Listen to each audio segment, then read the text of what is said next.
Alors l'événement commence le dimanche 8 septembre, dans le milieu de l'après-midi, avec de fortes précipitations qui engendrent un ruissellement important et une montée des eaux dans les cours d'eau. On est descendu rapidement pour mettre quelques affaires à l'abri, lorsque d'un coup la porte a cédé. Nous sommes retrouvés emportés violemment dans les garages plaqués au mur, sans lumière bien sûr. Donc ça a été une grosse panique. On ne voyait plus rien, on ne voyait que de l'eau.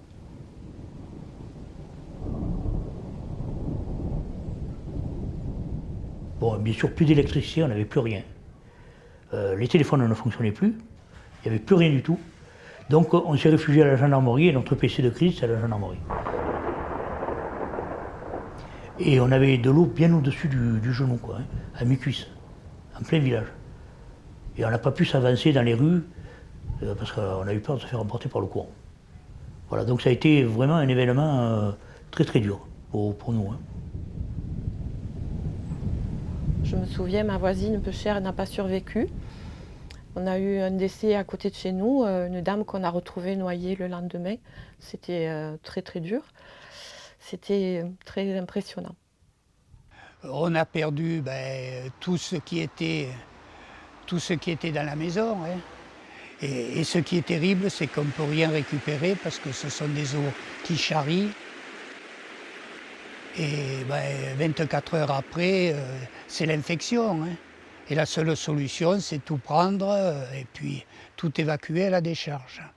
Sur 353 communes du département, nous étions quasiment à 9 communes sur 10 qui avaient été sinistrées. C'est là que cet événement est vraiment exceptionnel parce qu'il a touché quasiment l'intégralité du territoire.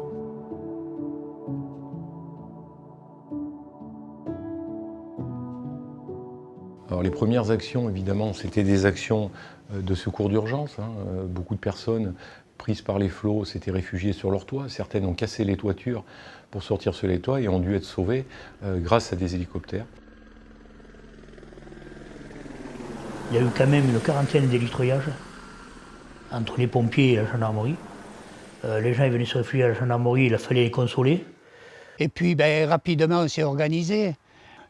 Ou vous démissionnez, bon, et c'est pas une solution, ou alors vous faites front, et puis voilà. La rue était jonchée de tout. Heureusement, les villageois, on s'est tenu la main et on a commencé par le bas de la rue, et puis on a remonté et on s'est aidés. Il y a eu une entraide extraordinaire. On était submergés d'appels qui arrivaient à la salle de crise, donc on a mis très rapidement en place une cellule d'information des familles qui voulaient avoir des renseignements parfois sur des proches dont ils étaient sans nouvelles. Il fallait faire l'annonce aux familles des personnes décédées, donc ça c'était fait obligatoirement par un officier de police judiciaire, un gendarme ou un policier, c'était assez compliqué. Il a fallu gérer très rapidement la solidarité, c'est pour cela qu'on a immédiatement créé un compte bancaire auprès du comptable public pour que les gens fassent des dons, ça s'appelle inondation.gard.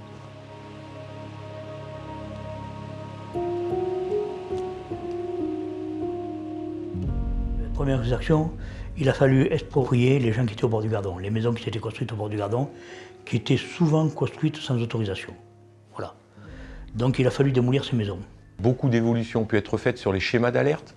À l'époque, les opérateurs téléphoniques ne proposaient pas de dispositif d'alerte automatique. À l'époque, ça n'existait pas. Prévenir la population, on a une sirène, on utilise aussi la voiture avec un haut-parleur et on a toutes les adresses téléphoniques des gens à risque. En temps de crue, alerte rouge, les gens doivent rester dedans, monter tout ce qu'ils ont de précieux, monter à l'étage. Et surtout ne pas sortir. Surtout. Moi, ce que je retiens, c'est qu'on a eu 22 morts, on aurait pu en avoir moins, on aurait pu en avoir aussi plus, mais on a eu un certain nombre de morts qui l'ont été parce qu'il y a eu de mauvais comportements. Une conscience du risque qui était insuffisante, et des morts qu'on aurait pu éviter, si je puis dire. 22 morts, c'est considérable. C'est une crise qui vous marque à vie, vous vous en souvenez encore aujourd'hui, 20 ans après. Et comme je le dis, on pense à eux parce que c'est quelque part un échec de gestion de crise lorsqu'on a à déplorer des morts.